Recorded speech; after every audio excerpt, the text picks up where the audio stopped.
Bismillahirrahmanirrahim. Assalamualaikum warahmatullahi wabarakatuh. Alhamdulillahirabbil alamin. Allahumma shalli ala Muhammad wa ala ali Muhammad. Amma ba'd, ikhwani fiddin rahimani wa rahimakumullah. Pada kesempatan kali ini kita bacakan kitab Al-Um, yaitu pembahasan ke-11, yaitu tentang hal-hal yang mewajibkan wudhu dan yang tidak mewajibkannya. Imam Asy-Syafi'i rahimahullah berkata, Allah Subhanahu wa taala berfirman, A'udzubillahi minasyaitonirrajim. Ya ayyuhallazina amanu idza qumtum ilas sholati faghsilu wujuhakum wa aydiyakum. Hai orang-orang yang beriman, apabila kamu hendak mengerjakan sholat, maka basuhlah mukamu dan tanganmu.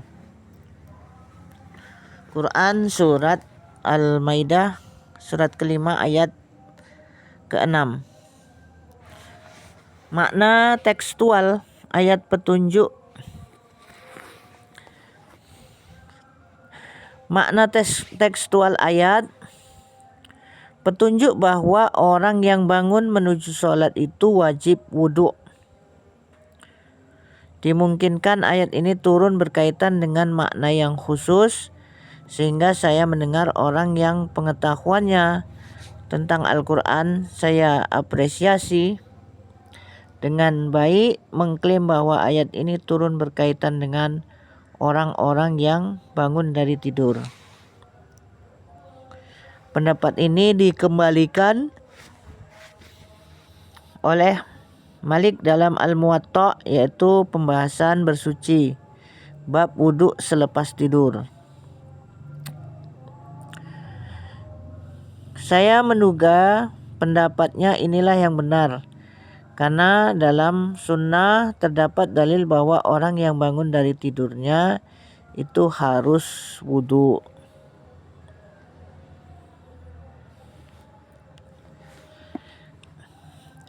Hadis ke-36 An Abi Hurairah radhiyallahu anhu dari An Abi Hurairah radhiyallahu anhu anna Rasulullah sallallahu alaihi wasallam qala, dari Abu Hurairah radhiyallahu anhu bahwasanya Rasulullah sallallahu alaihi wasallam bersabda, "Ijastaiqadha ahadukum min naumihi fala ya'mis yadahu fil ina'i hatta yaksilaha salasan. Fa innahu la yadri aina batat yaduh." Jika seseorang dari kalian bangun dari tidurnya, maka janganlah ia mencelupkan tangannya ke dalam wadah air hingga membasuhnya 3 kali, karena sesungguhnya dia tidak mengetahui di mana tangannya itu bermalam.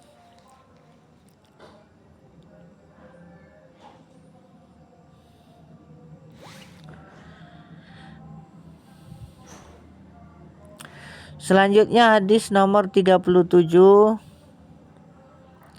An Abi Hurairah, dari Abu Hurairah, anin Nabi sallallahu alaihi wasallam, dari Nabi sallallahu alaihi wasallam, ijastaiqadha ahadukum min naumihi falyaksil yadahu qabla ayyudkhilaha fi wadu'ih. Apabila salah seorang dari kalian bangun dari tidurnya, maka janganlah mencuci tangannya sebelum dia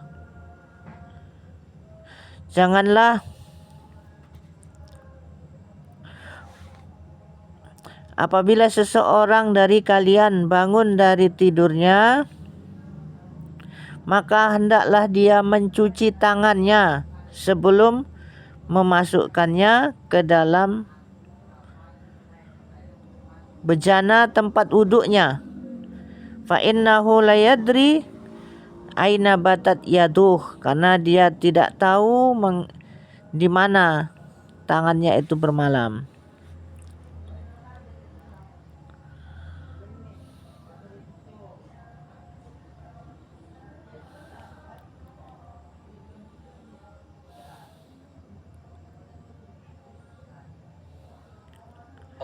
Hadis Imam Tabrani.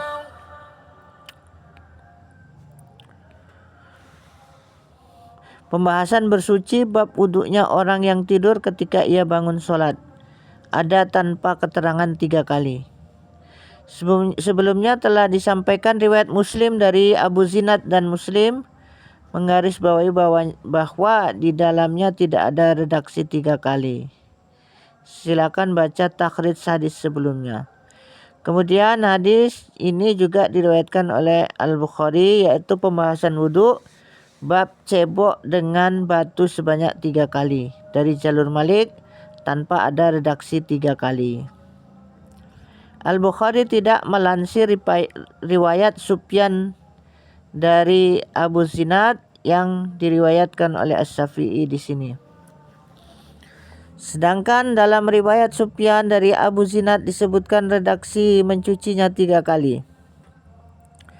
Demikian pula terjadi perbedaan redaksi ini pada Abu Zinad, dan inilah penyebab Imam Syafi'i mencantumkan 2 riwayat dari Abu Zinad, dan hal itu digarisbawahi oleh Al-Baihaqi dalam Ma'rifah As-Sunan wal Asar.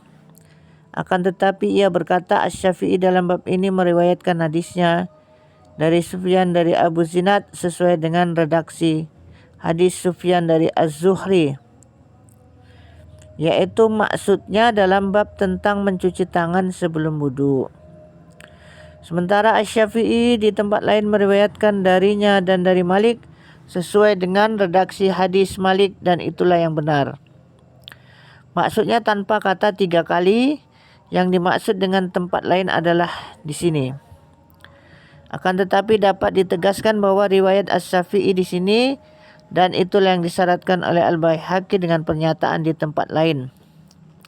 Dan dalam bab tentang mencuci tangan sebelum wudu sesudah ini terjadi perbedaan riwayat Malik dari Sufyan.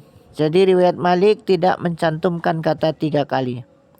Sedangkan riwayat Sufyan di dua tempat tersebut dari Az-Zuhri dan dari Abu Zinad disebutkan kata 3 kali. Dengan demikian apa yang dikembalikan Al-Baihaqi itu berbeda yang ada dalam Al-Um di sini. Selain itu ada catatan bahwa riwayat Asy-Syafi'i sebagaimana yang diriwayatkan Al-Baihaqi di tempat ini, di dalamnya terjadi kesamaan antara riwayat Malik dengan riwayat Sufyan, yaitu sama-sama dari Abu Zinad. Wallahu a'lam. Penjelasan lebih jauh tentang takhrij dan syarah hadis ini serta kesimpulannya silakan baca kitab Shahihah Hamman bin Munabbih yang saya tahqiq, halaman 287 sampai 297.